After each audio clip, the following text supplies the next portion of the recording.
Hi friends, ఈరోజు మనం సీతంపేట ఆదివాసీ గిరిజన ప్రాంతంలో ఉన్నాము. మేము మాకు సహజంగా లభించే చాలా అనేక రకాలైనటువంటి ఆకుకూరల్లో ఈరోజు మీకు ఒక కొత్త రకము ఆకుకూరని మీకు పరిచయం చేస్తాను. ఆ ఆకుకూర ఇలా చూసినట్లయితే ఇదే ఈ ఆకుకూర పేరే పుల్లేరు కూర అంటారు. ఈ చెట్లు ఇవి చాలా పెద్ద చెట్లుగా పెరుగుతాయి. వీటిని పుల్లేరు కూర అని ఎందుకంటారంటే ఈ కూర వండేటప్పుడు పుల్లగా ఉంటుంది. ఈ కూరని అందుకే వీటికి మా పూర్వీకులు పుల్లేరు కూర అని పేరు పెట్టి ఉండొచ్చు. దీన్ని మేము చాలా ఇష్టంగా తింటాము.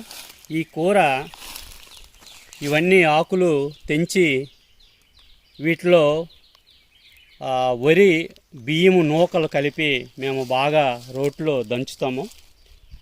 దంచిన తర్వాత ఈ కూరని చింతపులుపుతో కలిపి చారుగా వండటం అనేది జరుగుతూ ఉంది. ఇలా ఆకులు కూడా తెంచవచ్చు. ఈ ఆకులు తెంచడము లేట్ అవుతుందని చెప్పేసి మేము సాధారణంగా ఇవి ఇప్పుడు ఈ జీడి తోటల్లో అక్కడక్కడ ఇవి మొలిచేటప్పుడు ఇవి కట్ చేయకుండా మేము ఉంచుతాము. వీటిని మొత్తము అలా ఆకులు తెంచవచ్చు. లేదంటే మేము ఏం చేస్తామంటే సాధారణంగా ఇలా కొమ్మల్ని ఇలాగా కట్ చేయడం అనేది జరుగుతుంది.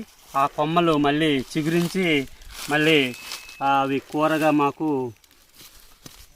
మళ్ళీ వృద్ధి చెందడం అనేది జరుగుతుంది. సాధారణంగా ఇలాగా మా పోడు వ్యవసాయంలో ఇవి ఇక్కడ చూసినట్లయితే ఇలా అక్కడక్కడ ఇవి మొలుస్తూ ఉంటాయి. ఈ వర్షాకాలం స్టార్ట్ అయిన తర్వాత ఈ కూర అనేది ఇలా మొలుస్తుంది.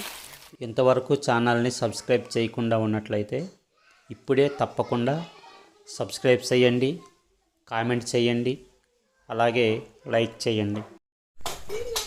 కొమ్మల నుంచి ఆకుల్ని తెంచిన తర్వాత చీపురు కూరని దీన్ని మళ్ళీ మిక్సీ కానీ లేదు అంటే రోట్లో కానీ వరి నూకలతో కలిపి మెత్తగా ముద్దలాగా దంచాలి.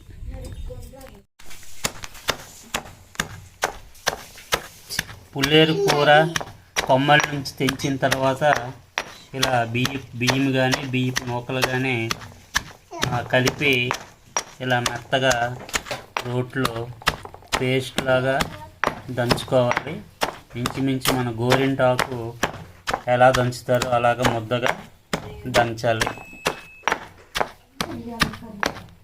బియ్యము కలపడం వలన ఈ పుల్లేరు కూర ఆకు మెత్తగా పేస్ట్ లాగా మెత్తగా ముద్దగా నలుపుతుంది. ఇలా మెత్తగా ఈ పుల్లేరు కూరని దంచుకోవాలి.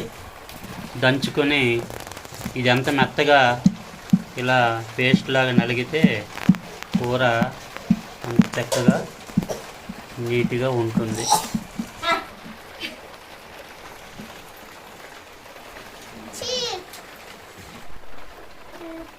ఇలా కూరని పేస్ట్ లాగా ముద్దగా చేసుకోవాలి.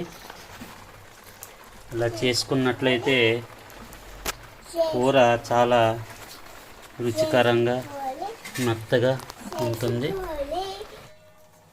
తాలింపుకి అవసరమైన ఉల్లిపాయ ముక్కలు, అల్లము, వెల్లుల్లి, ఇంకా మిర్చి అవసరమైన వాటిని ముక్కలుగా చేసుకొని తాలింపు పెట్టుకోవాలి. ఇలా ముద్దగా దంచుకున్న ఈ పుల్లేరు కూరని ఇలా నీటిలో కొద్దిగా నీరేసి పలసగా కలుపుకోవాలి.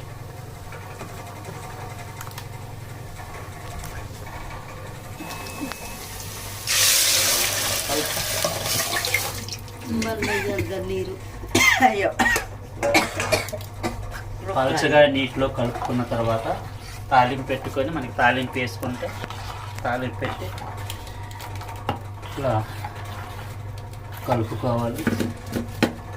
మనకి కావాలంటే తాలింపు వేసుకోవచ్చు. లేదంటే మా గిరిజనులు సాధారణంగా తాలింపు లేకుండానే పూర్వీకులు వండేవాళ్ళు.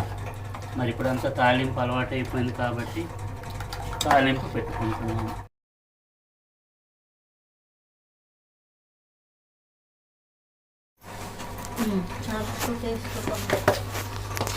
ఉప్పు, కారము, పసుపు సరిపోయినట్లు వేసి ఇలాగా తిప్పుకోవాలి, తిప్పుతూ ఉండాలి. ఎందుకంటే ఈ పుల్లేరు కూర దంచేటప్పుడు అవి మెత్తగా నలిగేందుకు, పేస్ట్లాగా అయ్యేందుకు వరి బియ్యం కానీ నూకలు కానీ ఇందులో కలుపుతాం కాబట్టి తిప్పకపోతే అడుగు అంటిపోయి గుమురు వాసన వచ్చే అవకాశం ఉంటుంది.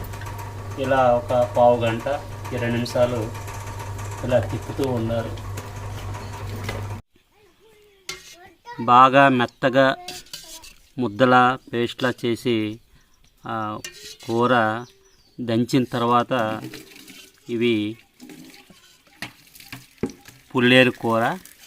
ఈ పుల్లేరు కూర ఇలా ఉంటుంది. ఇలా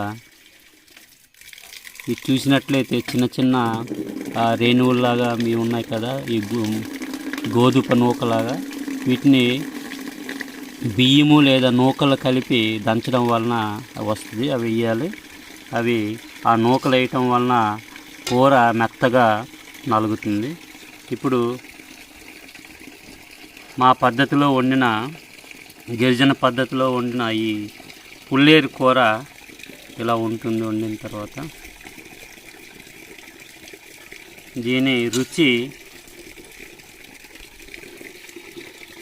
పుల్లగా ఉంటుంది. గోంగూర ఏ ఫ్లేవర్ ఉంటుందో, ఏ రుచి ఉంటుందో అలానే పుల్లగా ఉంటుంది. చాలా రుచికరంగా ఉంటుంది.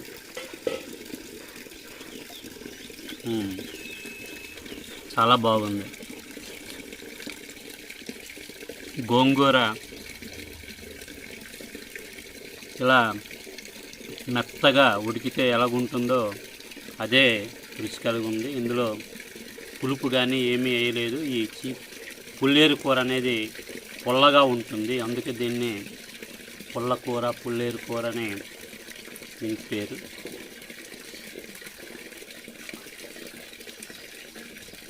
చాలా బాగుంది.